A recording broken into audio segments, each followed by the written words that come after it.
नमस्कार। आज हम बूढ़ी काकी पाठ का हम शब्दार्थ पढ़ेंगे। देखिए, बूढ़ी काकी।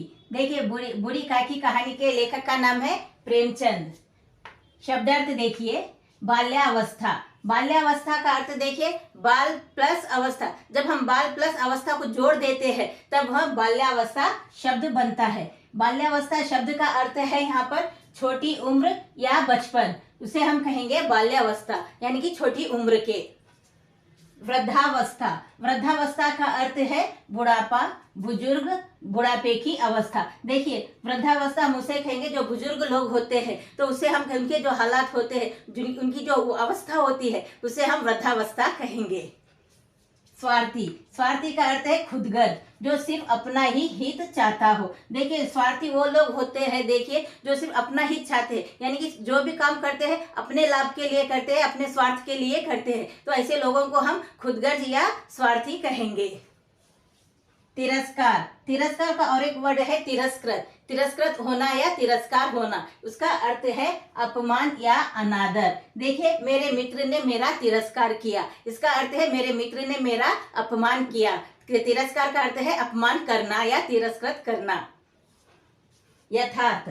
उसका अर्थ है जैसा है वैसा ही, सच्चाई के साथ। देखिए, यथार्थ का अर्थ है जो जैसा है वैसा ही, यानी कि प्रेमचंद जी ने बूढ़ी काकी पाठ में देखिए बहुत ही सुंदर ढंग से उन्होंने यथार्थ वर्णन किया है। यथार्थ का अर्थ है सच्चाई के साथ वर्णन किया है। उन्होंने जो भी देखा है, अपनी आंखों से जो भी देखा है बूढ़ी काकी के साथ, उसकी दयनीय अवस्था को, उसके साथ हो रहे बुरे व्यवहार को, उन्होंने जो भी देखा है अपनी कहानी में उसी का उन्होंने वर्णन किया है। तो इसका अर्थ है यथार्थ, जैसा है वैसा ही, सच्चाई के साथ उन्होंने वर्णन किया है।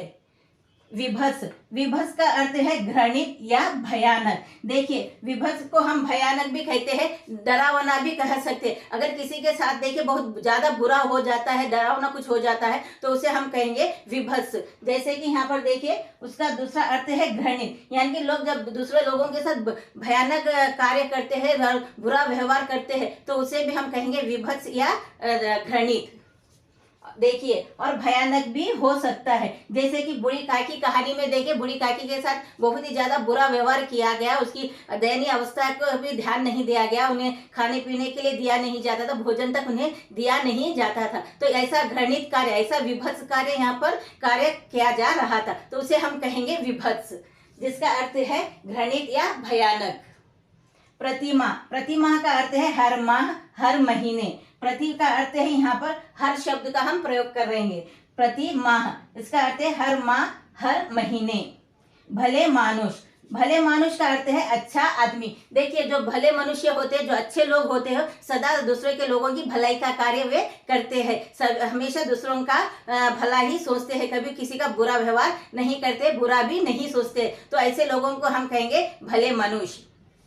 देखिए, भले मनुष्य, अच्छा आदमी।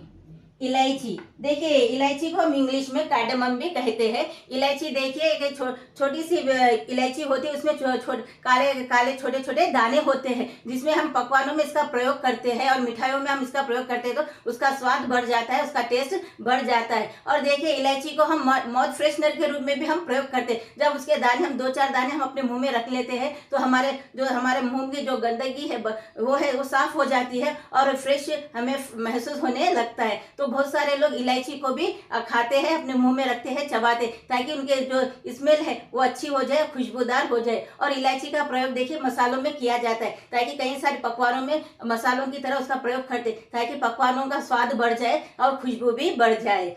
तो इसी प्रकार के वीडियोस देखते रहने के लिए लाइक, शेयर, कमेंट करें और सब्सक्राइब भी जरूर करें। धन्यवाद।